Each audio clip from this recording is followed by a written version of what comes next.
새벽 기도를 마치고 새벽에 성도들을 위해서 이렇게 중보기도 하는데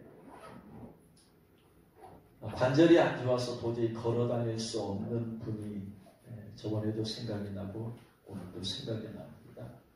관절이 너무나 안 좋아서 걸어 다닐 수가 없어요. 그래서 그분의 치유를 위해서 기도하는데 자꾸 그 성도 안에 미움과 분노가 있어서 남을 용서하지 못하고 미움과 분노가 이게 있는데 이 미움과 분노 때문에 이것이 관절을 안 좋게 만들어서 그래서 그렇게 되었다. 그래서 그냥 치유를 위해서 기도해봤자 별 도움은 안 되고 진짜 치유되려면 내 자신에게 상처를 준 사람 있잖아요. 그래서 미움과 분노가 생겼잖아요. 증오감이라든가 미움이 생겼잖아요. 그래서 나한테 상처를 준 사람에 대한 그 미움과 분노를 하나님 앞에 철저히 회개해야 된다. 회개했을 때 미움과 분노 때문에 그 영이 들어왔는데 철저히 회개할 때 그 영이 쫓겨나가고 관절이 완전히 치유가 된다. 그런 감동을 저번에도 주시더니 오늘도 주세요. 그래서 미움과 분노는 마음이잖아요. 감정이잖아요. 이 미움과 분노라는 게 과연 관절염의 육체잖아요. 차원이 다르잖아요.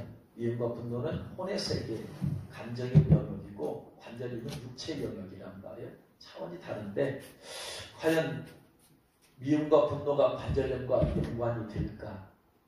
미움과 분노 때문에 관절염에 영향을 주는지 정말로 그런지 감동받은 게 진짜 하나님께서 진짜 말씀하신 것인지 저번에도 그랬는데 오늘 또 그러시는데 그래서 인터넷을 좀 검색해 봤어요. 미움과 분노와 관절염이 무슨 상관관계가 있는가. 그랬더니 한의사이신 권선영이라는 분이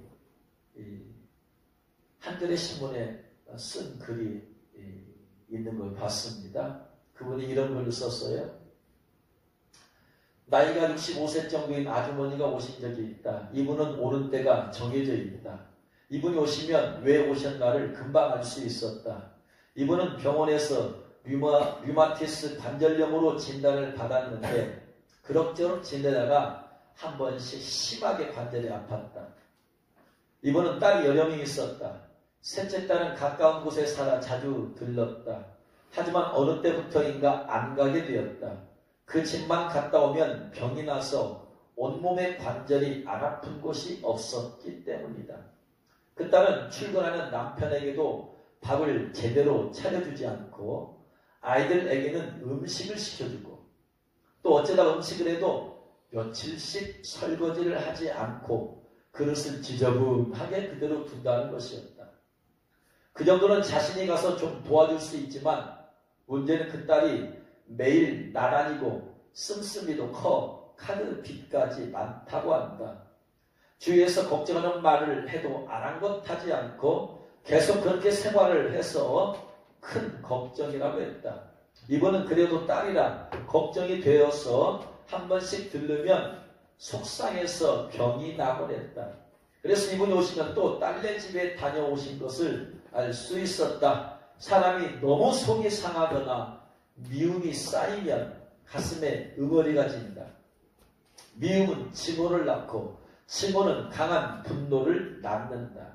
그 분노는 가슴 한가운데 있는 단중혈이라는 곳을 막는다.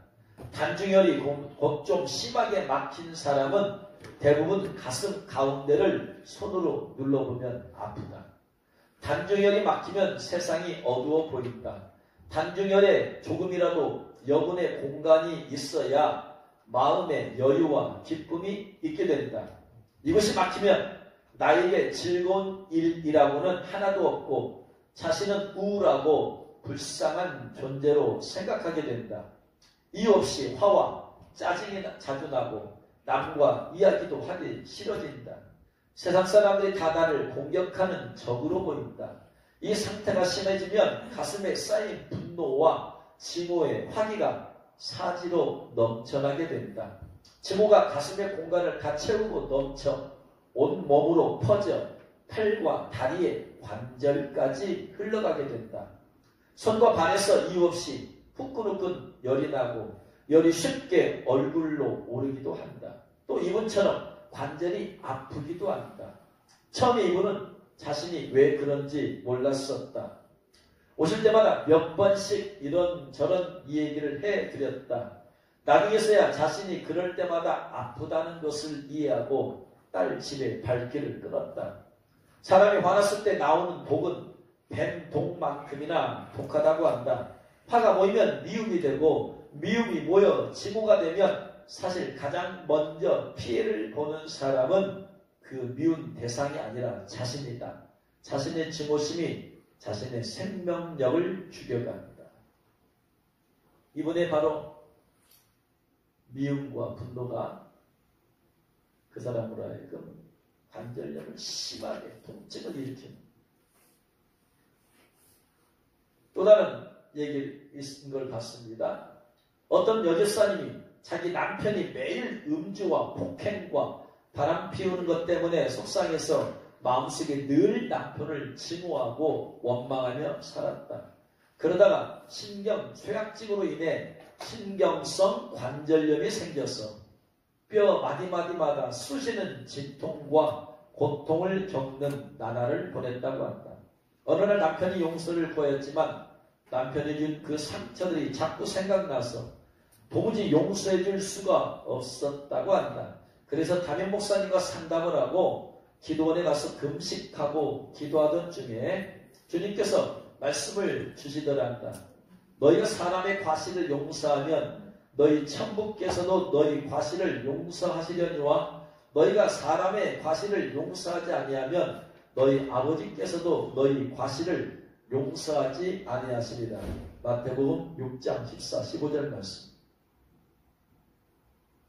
이 여집사님은 이 말씀을 주님께 받고 돌아와 남편을 용서해 주었다고 한다. 그랬더니 남편이 크게 뉘우치고 남편도 함께 교회에 출석하게 되었고 그 여집사님을 괴롭히던 신경관절통이 모두 치료되고 회복되었다는 간증을 했다고 한다.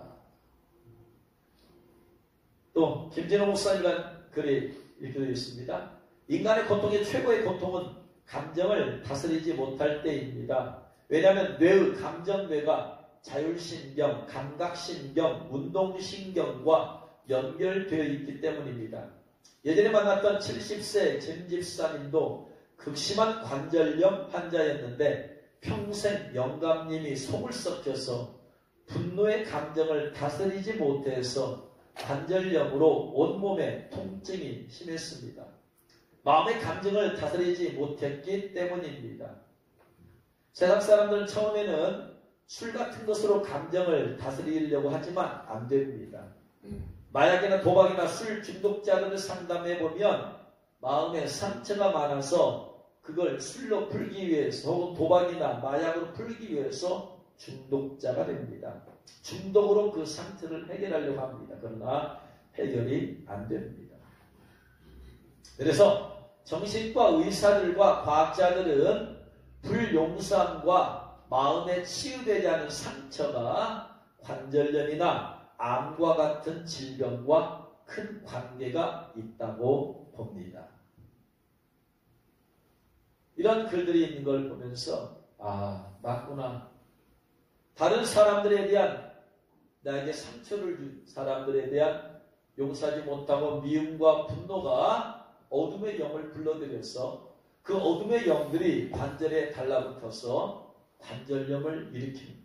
물론 모든 관절염이 미움, 분노 때문은 아닙니다. 많이 쓰다 보면 퇴행성 관절염은 많이 사용하다 보니까 생길 수 있어요.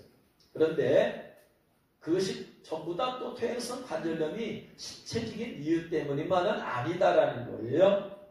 혹시 여러분들 가운데서 관절염으로 고생한다면 내가 내 안에 누군가에 대한 용서하지 못하고 미워하는 사람이 있는가?